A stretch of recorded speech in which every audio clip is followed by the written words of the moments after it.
Hey there, it's Kyle with Beyond Boundaries, and for our continued series in celebrating the 50th anniversary of Earth Day, and this week being Earth Week, we're going to wrap up our series on Virginia's greatest natural resource, which is the James River.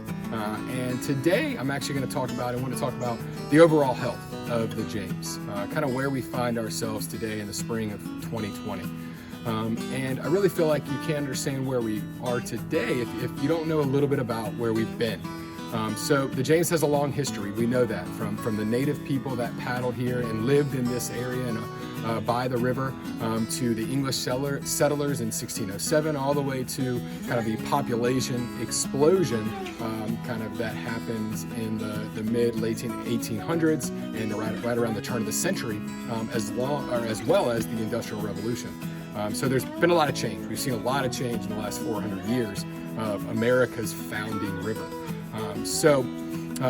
One major thing that happened in our past that I like to talk to my students about, particularly in my 7th grade classes, is Keepone. Keepone has a huge history here on the James River.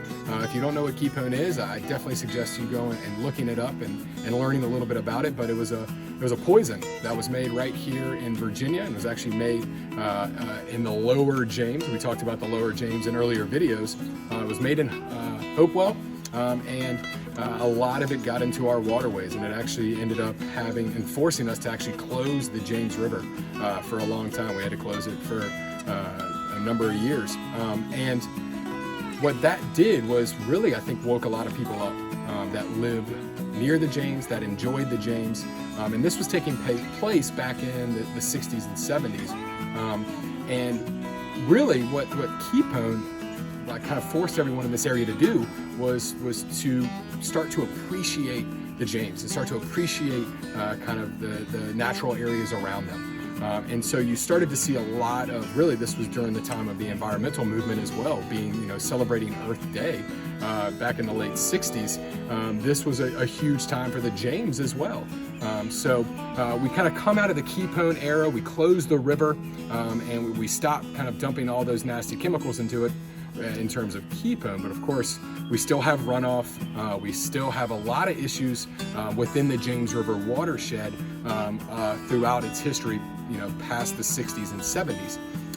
But it starts to get better. The river starts to get healthier. It really starts we start seeing an impact in it. And we see an impact from people caring, from people going out and using it and looking after it and wanting to protect the James. And we see it from a lot of nonprofits. We see it from a lot of organizations. The James River Association, the Chesapeake Bay Foundation, Chesapeake Bay Conservancy, the James River Park System. People start to really look after the James River.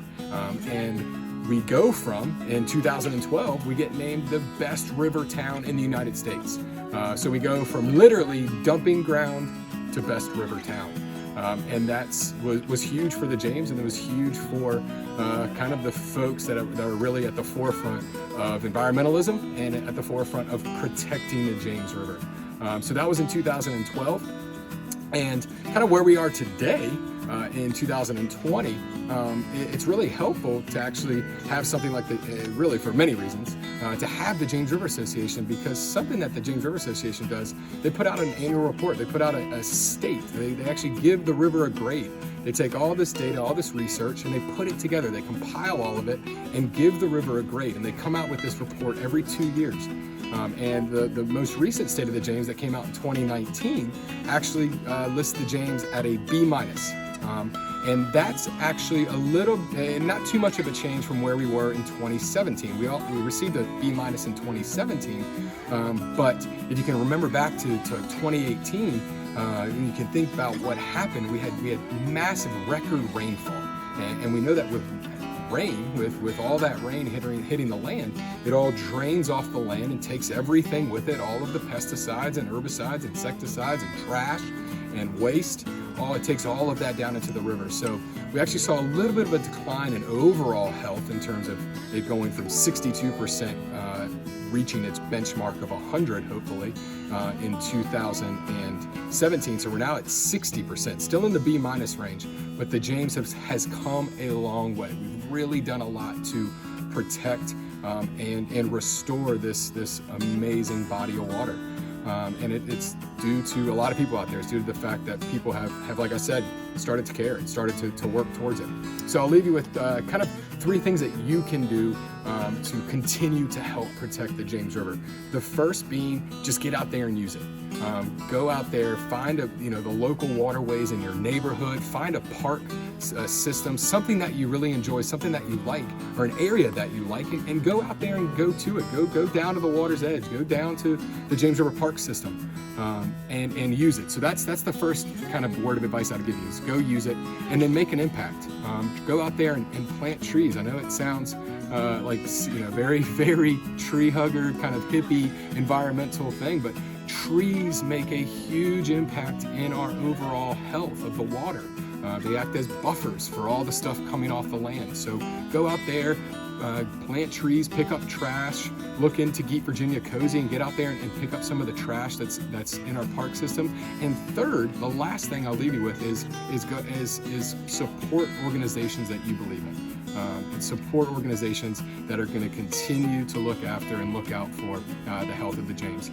Thanks so much for sticking around and watching the videos this week. To learn more about Beyond Boundaries and what we do, you can go to and follow us on all of our social media platforms. That's Beyond Boundaries RVA on Instagram and Facebook.